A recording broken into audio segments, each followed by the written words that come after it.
سر لوگ کہتے ہیں جی 2 منٹ میں ہمیں فلاں صاحب نے استخارہ کر کے بتا دیا. کیا 2 منٹ میں استخارہ ہو سکتا ہے؟ دیکھیں جو استخارے کے معاملات ہوتے ہیں یا چیزیں ہوتی ہیں وہ اس طریقے سے نہیں ہوتی. سب سے پہلے تو بندہ ان سے پوچھے کہ استخارہ کہتے کسے ہیں.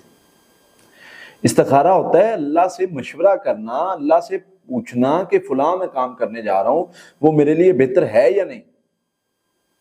اور ہم جو ہے وہ کیا کرتے ہیں کہ ہم استخارہ یعنی اس کو سمجھ لیتے ہیں کہ جی 1 منٹ میں بندے نے سارا کچھ ہمارے بارے میں بتا دینا ہے اور چیزیں بتا دینی، اس کو ہم نے نام بتانا ہے، والدہ کا نام بتانا ہے اور اس نے سارا کچھ بتا دینا. ایسے نہیں ہوتا. یہ ہمیں غلط گائیڈ کیا گیا، ہمیں غلط بتایا گیا کہ ایسے جناب استخارہ ہو جاتا ہے. وہ جھوٹ بولتے ہیں کیونکہ ہمارے اندر لا علمی ہے نا، لا علمی کی وجہ سے ہم پھنستے ہیں. آپ کیوں اس چیز کے پیچھے جاتے ہیں کہ کوئی بندہ بھی آپ کو کہہ دے جی ایسے استخارہ ہو جاتا ہے، ایسے چیک ہو جاتا ہے، ایسے آپ کو یہ مسئلے وہ مسئلے سارا کچھ خود ساختہ بتا کے اور آپ کو جناب لوٹ رہے ہوتے ہیں. استخارہ تو مانے کسی اور چیز کا ہے. استخارہ ہے دعا استخارہ نبی صلی اللہ علیہ وسلم نے بتائی کہ اس کا معنی ترجمہ پڑھیں، اللہ میں فلاں کام کرنا چاہتا ہوں، ان ھذا الامر، یہ میرا کام ہے، یہ مجھے سکھا بتا، کیونکہ تو جانتا ہے دنیا اور دین کے معاملات اور ساری چیزیں.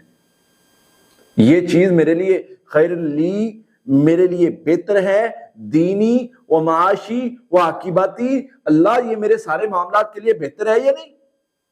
وہ اور چیز ہے، یہ ادھر ہمیں لگا دی. باقی یہ تشخیص ہوتی ہے، یہ تشخیص اور چیز ہوتی ہے. چیک کروانا مجھے کیا مسئلہ ہے، اس کو استخارہ نہیں کہتے. اب اس کا کیا کرنا ہوتا ہے؟ اس میں سمپل طریقہ ہوتا ہے. 2 چیزیں علامات کے ذریعے پتہ چلتا ہے یا پھر رقیہ کروا کے. ہم علامات کے ذریعے بھی بتا دیتے ہیں، فون پہ ہمیں کوئی کال کرتا ہے ہم بتا دیتے ہیں آپ کو فلاں مسئلہ ہے، اس طرح سے اس کا حل ہے. دوسرا ہم نے اگر کوئی مطلب اس طریقے سے نہیں بندہ کر سکتا تو اس میں ہم کیا کرتے ہیں کہ ہم بندے کو کہتے ہیں کہ آپ جو ہے وہ اگر مطلب کال پہ کسی بندے کے ساتھ وہ اس کو نہیں سمجھ آ رہی، اگر ہمارے پاس آنا چاہتا ہے تو آ کے رقیہ کروا کے اپنی تشخیص بھی کروا لے، علاج بھی کروا لے. تو سمپل طریقہ ہے، اس طریقے سے اپنا علاج کروائیں، ان کے ہاتھوں نہ لٹیں. اس کو استخارہ کہتے ہی نہیں. اکثر لوگ اس کو استخارہ کہہ کے اور 2 منٹ میں استخارہ ایسے چیک بھی نہیں ہوتا، استخارہ بھی نہیں ہوتا، یہ ہمیں جھوٹ بولتے ہیں، ہماری لا علمی کا فائدہ اٹھاتے ہیں. تو ان چیزوں سے بچے، اللہ سے دعا کیا کریں اللہ تعالیٰ ان کے شر سے ہمیں محفوظ فرمائے.